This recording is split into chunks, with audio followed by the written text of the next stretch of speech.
ಮತಾಂತರದ ಕೇಂದ್ರವಾಗಿ ಬದಲಾದ fitness gym. Hindu ಮಹಿಳೆಯರೇ ಟಾರ್ಗೆಟ್. ಉತ್ತರ ಪ್ರದೇಶದಲ್ಲಿ ಸಂಘಟಿತ ಡಿಜಿಟಲ್ ಚಾಲಿತ ಅಕ್ರಮ ಧಾರ್ಮಿಕ ಮತಾಂತರ ಜಾಲ ಬೆಳಕಿಗೆ. ಜಿಮ್ನಲ್ಲಿ ಸ್ನೇಹ, ನಂತರ ಲವ್ ಜಿಹಾದ್. ಮತಾಂತರ ಜಾಲ ಭೇದಿಸಿದ ಯುಪಿ ಪೊಲೀಸ್. ಆಘಾತಕಾರಿ ಬೆಳವಣಿಗೆಯೊಂದರಲ್ಲಿ ಫಿಟ್ನೆಸ್ ಜಿಮ್ ಒಂದು ಅಕ್ರಮ ಮತಾಂತರದ ಕೇಂದ್ರವಾಗಿ ಬದಲಾಗಿರುವ ಪ್ರಕರಣ ಉತ್ತರ ಪ್ರದೇಶದಲ್ಲಿ ಬೆಳಕಿಗೆ ಬಂದಿದೆ. ಬಹು ಜಿಮ್ಗಳ ಮೂಲಕ ಸುಮಾರು 50ಕ್ಕೂ ಹೆಚ್ಚು ಹಿಂದೂ ಮಹಿಳೆಯರನ್ನ ಗುರಿಯಾಗಿಸಿಕೊಂಡು ಸಂಘಟಿತ ಡಿಜಿಟಲ್ ಚಾಲಿತ ಧಾರ್ಮಿಕ ಮತಾಂತರ ಜಾಲ ಈಗ ಬಹಿರಂಗಗೊಂಡಿದೆ. ಮಹಿಳೆಯೊಬ್ಬಳು ಜಿಮ್ ಮಾಲಕನ ವಿರುದ್ಧ ದೂರು ದಾಖಲಿಸಿದ ಬಳಿಕ ಈ ವಿಚಾರ ತಿಳಿದು ಬಂದಿದೆ.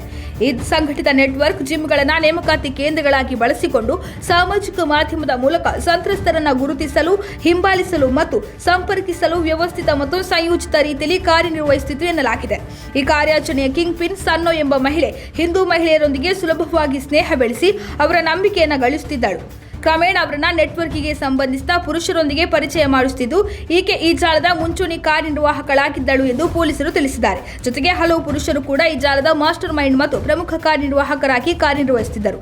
ಇನ್ನು ಯುವತಿಯರು ಬಲೆಗೆ ಬೀಳುವ ಮೊದಲು ಆತ್ಮವಿಶ್ವಾಸವನ್ನ ಬೆಳೆಸುವಲ್ಲಿ ಮತ್ತು ಅನುಮಾನವನ್ನ ಕಡಿಮೆ ಮಾಡುವಲ್ಲಿ ಸನ್ನೋ ಪಾತ್ರ ನಿರ್ಣಾಯಕವಾಗಿತ್ತು ಎಂದು ಹಿರಿಯ ಪೊಲೀಸ್ ಅಧಿಕಾರಿಯೊಬ್ಬರು ಹೇಳಿದ್ದಾರೆ. ಮಹಿಳೆಯರು ಯುವತಿಯರನ್ನ ಯಶಸ್ವಿಯಾಗಿ ಬಲೆಗೆ ಬೀಳಿಸಿ ಧಾರ್ಮಿಕ ಮತಾಂತರಕ್ಕೆ ಒತ್ತಾಯಿಸಲಾಗಿದೆ ಎನ್ನಲಾಗಿದೆ.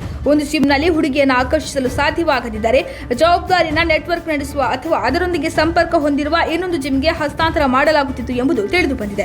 ತನಿಖೆ ವೇಳೆ ಬಂಧಿತ ಆರೋಪಿಗಳಲ್ಲಿ ಒಬ್ಬನ ಮೊಬೈಲ್ ಫೋನ್ನಿಂದ ಪೊಲೀಸರು ವಿಶೇಷ ಫೋಲ್ಡರ್ ಅನ್ನು ವಶಪಡಿಸಿಕೊಂಡಿದ್ದು, ಅದರಲ್ಲಿ ಫೋಟೋಗಳು, ವಿಡಿಯೋಗಳು ಮತ್ತು ಚಾಟ್ ದಾಖಲೆಗಳು ಸೇರಿದಂತೆ ನೂರಾರು ಡಿಜಿಟಲ್ ಫೈಲ್ಗಳಿವೆ ಎಂದು ವರದಿಯಾಗಿದೆ. ಇನ್ನು ಈ ಜಾಲದ ಸೂತ್ರಧಾರ ಲಕ್ಕಿ ಅಲಿ ಎಂದು ಗುರುತಿಸಲಾಗಿದ್ದು, ಅವನ ವಿರುದ್ಧ ಲುಕ್ಔಟ್ ನೋಟಿಸ್ ಜಾರಿ ಮಾಡಲಾಗಿದೆ. ಅವನು ಜಿಮ್ಗಳ ಮೂಲಕ ಕಾರ್ಯಾಚರಣೆಗಳನ್ನು ಸಂಘಟಿಸುತ್ತಿದ್ದ ಮತ್ತು ಪ್ರಮುಖ ಕಾರ್ಯಕರ್ತರನ್ನು ನಿರ್ವಹಿಸುತ್ತಿದ್ದ ಎಂದು ಮೂಲಗಳು ತಿಳಿಸಿವೆ.